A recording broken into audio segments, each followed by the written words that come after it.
I'm dreaming of a white Christmas, just like the ones I used to know. Hi everyone, I'm Short Bus, and today I'm the man of the hour, the one here to give you a full review of 2018. Hey, what's going on here? Nothing? Man, is it that time of the year already? Okay, fine. But we didn't do one last year, so let's do a full channel recap. What do you reckon, Professor? Sounds good, but save the real story for another time. Good idea. It has indeed been a big year. 2018 saw terrorist attacks across the Western world, nationwide riots in France, the escalation of censorship across the internet for anyone who dares challenge the existing established globalist order, and plenty of cat videos.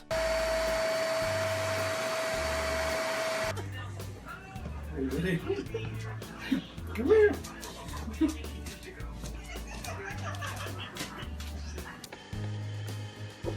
Kitty cats!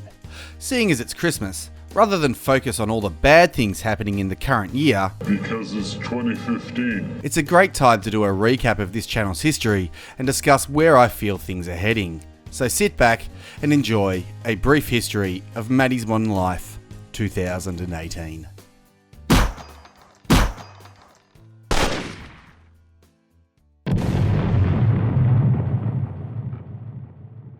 The story of my channel starts way back in 2016.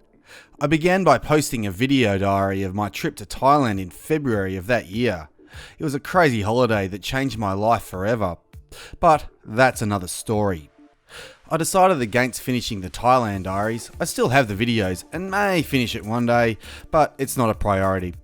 Instead, I thought I'd try and make some content that people might actually find interesting. An early attempt was a cringe fest I made with my mate Matty Love, known as Clive the Uber driver. Another one was a short story about a poo emoji cushion who takes some disco biscuits and has a party with his soft toy friends. I called it The Adventures of the Little Poo, The Biscuits. It was terrible, but fun to make, and gave my friends and family a good laugh. I may make these public again one day, but they are genuinely bad, so I don't recommend them unless you're a fan of train wrecks. Glad your content got better, Matty. Yes, no stupid characters or nonsensical dialogue these days. What about Shreddy Madalena? What about me? Run away! My first attempt at political commentary was a response to the Young Turks regarding libertarianism. Obviously they got it wrong because they are the Young Turks and thus clueless, but the content is what you'd expect from a newbie political YouTuber. I was yet to buy a decent microphone, my editing skills were poor, and I rambled a fair bit. Every journey starts with a single step. It wasn't until May 2017 that I started giving the whole YouTube thing a real go. I'd gone back to university to study journalism and had recently met XYZ editor David Hiscox. In fact, I interviewed him as part of a project. Despite being a Demon supporter, he's actually a decent bloke. Well, nobody's perfect after all. University was interesting. Donald Trump had just been elected 6 months earlier, and as I'm sure you already know, not many of my fellow students were happy about this. The teachers weren't either, and expressed their distaste as often as possible. I was the only non-leftist, non-NPC in a class of 21. The message was clear. If you don't toe the ideological line, your life as a journalist would be much more difficult. Rather than cuck out, I did what any sane, free-thinking individual would do. I silently told them all to shove off and decided to do my own thing. I figured I may try for a job in the mainstream media, but I'd never hide my real views. This was the true birth of my channel. Happy birthday to you. Happy birthday to you. Happy birthday, dear you. Happy birthday to you. This was about the time of the first YouTube adpocalypse, so I made a video about that, followed by a video about Say's Law entitled Say's Law. First law of economics. It is currently my second most popular video. If you haven't watched it already, please do, as it really is the first law of economics. If you wish to understand how economies actually work, you need to understand Say's Law. It is fundamental. The Say's Law video got my creative juices going, so publishing content became a regular thing. I was still studying journalism at uni because I believe that when you commit to something, you should complete it. By the end of 2017, I had a decent collection of videos. Some were basic social commentary, some were educational, there were response videos, ideas, and sit-down interviews. If I was to recommend any one of these early attempts, it would have to be A Brief History of Money. I take you on a journey from the barter system all the way to the modern fractional reserve system. Money is central to the problems the world now faces, so please watch this video when you get the chance to learn how money works and why our world is at huge risk of collapse because of blatant mismanagement. I also have a video on cryptocurrencies. In fact, everyone should watch my entire economics series. Most people find economics dull, so I do what I can to make it a little bit more fun. At the start of 2018, I made a commitment to create as much content as I could, aiming for at least one video a week. I still had bills to pay after all. I decided for the last time that the mainstream media wasn't for me, and despite sitting down with Sky News, I didn't really follow up on the meeting. On Australia Day 2018, David Hiscox and I did our first ever live stream, and since then we've aimed for one every week on Monday night on my second channel, Maddie Rose Live. On the 28th of March, I published my currently most popular video, Peter Dutton exposes the left on white South African refugees. It's a call to stand by our white brothers and sisters currently being brutalised and oppressed by racist blacks determined to wipe them out and thus destroy the country. Since the making of that video, the South African government changed the constitution to allow the stealing of whites' land because of their race. Some politicians have even called for the murder of white children. The mainstream media are strangely silent on this atrocity. Why are they silent, Maddie? Because it's blacks killing whites, short bus. What the f***?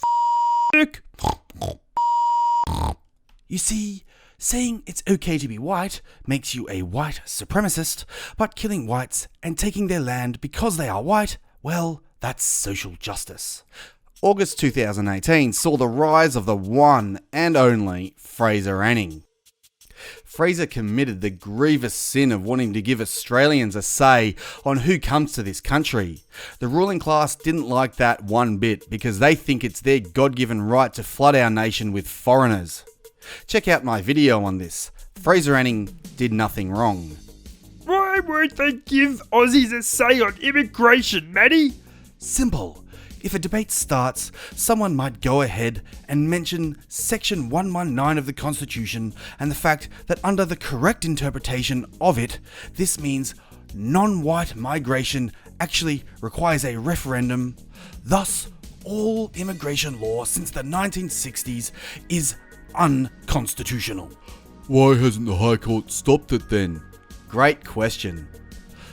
Over the last 3 to 4 months, I started getting a little more vocal about real issues, such as the African crime now plaguing my home city of Melbourne, and growing attacks on the Australian nationalist movement. The ruling class media produced a smear piece disguised as journalism, and new darling of the far left, Kaz Ross, gave us famous lines such as, and there's a very, very short pathway from anti-Chinese sentiment to neo-Nazis. Check out my video on this. It's called The Truth About ABC Anti-Australia Propaganda. I break down exactly how they lie to you and all they do to slander those they consider racist, sexist, homophobic, xenophobic, Islamophobic, you name it. Two important videos are one regarding African gangs and one regarding Australia's huge housing bubble. I'll bet you got lots of lefties calling you racist on that African gangs video, Matty. Actually, not really. There's plenty on the Australian housing bubble one, though. Hatemonger, firestalker, racist, bigot, and a ethically compatible. You are a racist mongrel.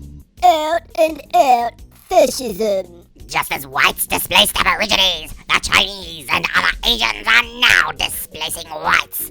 It's karma. Live with it. Immature video with anti-immigrant racial overtones. You will not get past 10,000 subs with opinions like that. In times of universal deceit, telling the truth becomes a revolutionary act.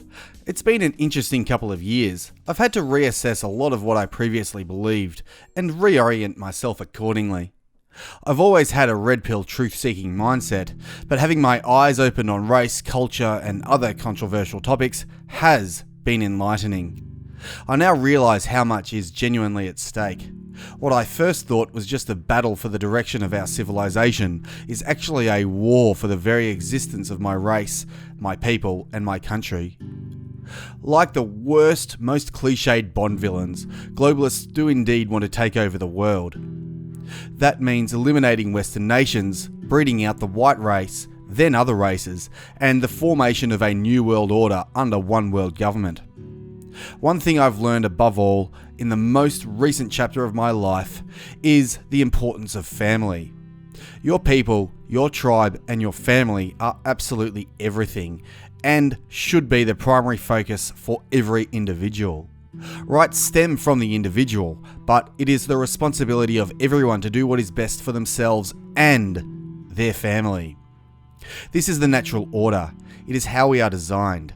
Decades of globalist propaganda has suppressed our instincts, but natural order always reasserts itself. Eventually. We are starting to see this now, and white racial consciousness is awakening, but there is plenty of work that needs to be done, and I for one won't stop telling the truth. Staying silent with the knowledge I now have would be immoral and a betrayal of God's plan. As such, I will continue to work and produce content for all of you to enjoy. Merry Christmas, everyone. Jesus died to show us all the path to salvation. Christmas is a time to remember his message to us all. Never stop telling the truth, no matter the consequences. I hope you enjoyed the video, share the truth around, and I'll see ya when I see ya. I can't wait for Christmas. Want to know what my favourite Christmas food is, Neeks? Ham. Here you go, piggy. What do you mean you won't get me presents? Oh.